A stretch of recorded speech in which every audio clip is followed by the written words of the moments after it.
오더 바이 젤에는 흔히 컬럼명, 컬럼 에일리어스, 컬럼 포지션을 둡니다. 그런데 여러분이 조금 더 고급스러운 SQL문을, 셀렉트문을 작성하시려면 바로 이 개념, 가공한 결과에 의한 오더 바이를 알고 계셔야 합니다. 자, 예를 들어 볼까요?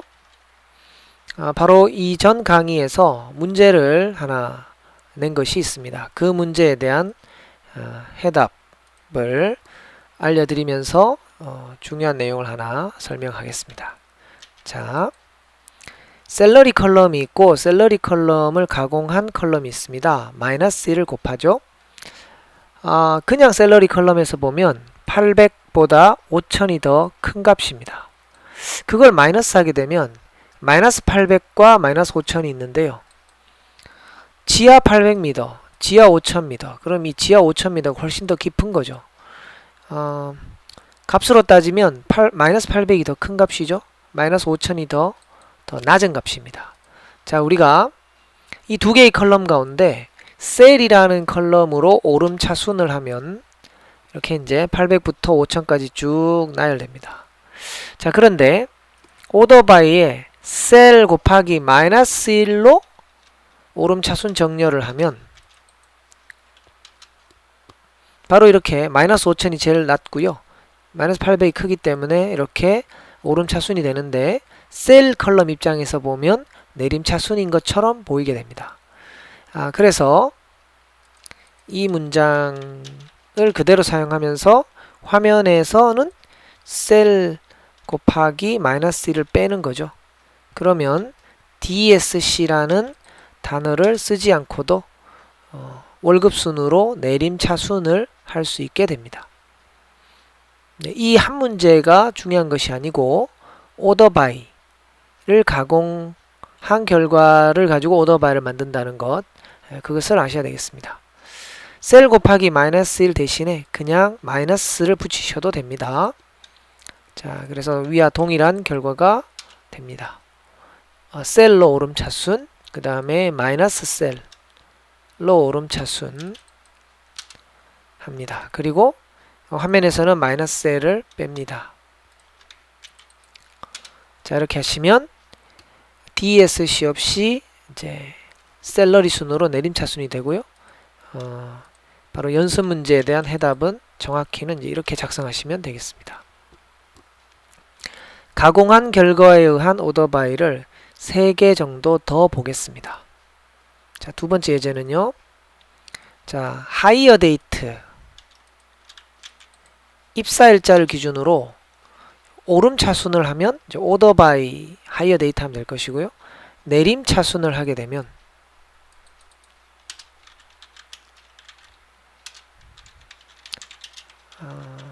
이렇게 하시면 오름차순입니다.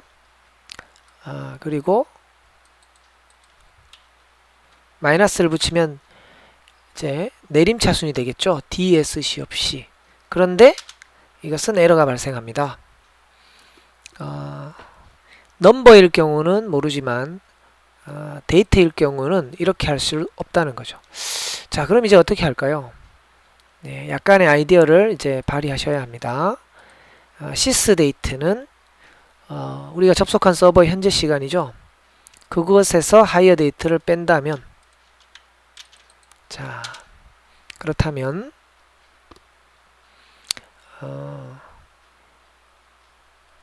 이 하이어 데이트와 시스 데이트의 차이가 가장 큰 거죠. 가장 오래된 사람은.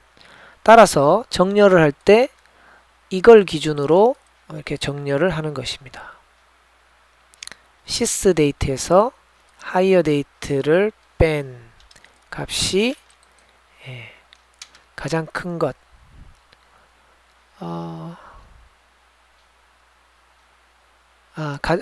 작은 것으로부터, 그러니까 오름차순인 거죠. 이 시스 데이트 빼기 하이어 데이트 기준으로 보면 오름차순인데 하이어 데이트 기준으로 보면 내림차순이 되었습니다. 그러니까 입사일자와 지금과의 차이가 가장 적은 것, 그러니까 가장 최근에 입사한이 되는 거죠. 네, 이렇게 가공할 수도 있습니다. 자, 세 번째 예제는 입사한 월을 기준으로 정렬하려고 합니다. 월은 그냥 구할 수는 없고요. toCharacter 함수를 사용해서 변환을 하시면 이제 연월일에서 월만 딱 남게 됩니다. 그럼 바로 이 toCharacter 부분으로 정렬을 시키시면 1월달 입사자부터 이렇게 쭉 나타나게 됩니다. 이제 마지막 예제는 조금 더 난이도가 있는데요. 사은 이름과 잡 그리고 잡을 기준으로 오름차순 정렬했으므로 A, C, M, P, S 순으로 나왔는데요. 우리가 원하는 결과는 프레지던트가 먼저 나오고요. 매니저가 그 다음 나옵니다. 그리고 나머지는 알파벳 순으로. 자, 그걸 원하시면 예전에 앞에서 배웠던 것 중에 케이스 익스프레션이라는 게 있습니다. 후보행의 잡이 프레지던트면 A1, 잡이 매니저면 A2, 아니면 그냥 잡 그 자체를 리턴하라. 이렇게 해서 케이스 익스프레션을 셀렉트에 포함시키시면 원래 잡이 뭐냐에 따라 A1, A2 이렇게 쭉 진행이 되고요. 바로 그 케이스 익스프레션의 결과로 정렬을 하면 이렇게 프레지던트, 매니저, 애널리스트, 클럭, 세일즈맨 순으로 정렬이 돼서 나오게 됩니다. 잡2는 화면에 보여줄 필요는 없고요. 바로 이 잡2에 해당되는 이 케이스 익스프레션을 오더 바이에 써주는 겁니다. 그리고 셀렉트에는 이제 그냥 잡만 두는 거죠. 그렇게 해서 쿼리를 수행시키면 결과적으로 이제 프레지던트가 가장 먼저 나오는 것처럼 보입니다. 앞에서 가공이라는 개념을 한번 말씀드린 적이 있는데요. 연산 그리고 함수를 이용해서 가공을 한다. 그것을 잘 해야만 여러분의 SQL 실력이 많이 향상될 거다. 이렇게 얘기해 드렸는데요. 지금처럼 가공한 결과에 의한 오더 바이 그리고 또 나중에 또 가공한 결과에 의한 그룹 바이라는 것도 배우게 되고요. 또 지금 쭉 보셨지만 웨어절에도 가공한 결과로 검증할 때가 있고요. 또 실렉트에도 가공한 결과를 보여줄 때가 있습니다. 자, 그러한 가공에 대한 개념이 이렇게 오더 바이에도 사용될 수 있음을 아시면 되겠습니다.